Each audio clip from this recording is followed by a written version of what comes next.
केशवाय नमः ॐ नारायणाय नमः ॐ मधुसूदनाय नमः ॐ त्रिविक्रमाय नमः ॐ विष्णवे नमः ॐ मधुसूदनाय नमः ॐ त्रिविक्रमाय नमः ॐ वामनाभाय नमः ॐ श्रीधराय नमः ऋषिकेशाय नमः ॐ पद्मनाभाय देवाय नमः दामोदराय नमः ॐ संकर्षणाय नमः ॐ वासुदेवाय नमः ॐ प्रद्युम्नाय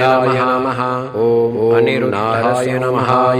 ॐ पुरुषोत्तमाय नमः ॐ अदोक्षजाय नमः ॐ नारसिंहाय नमः ॐ अच्युताय नमः ॐ शनार्दनाय नमः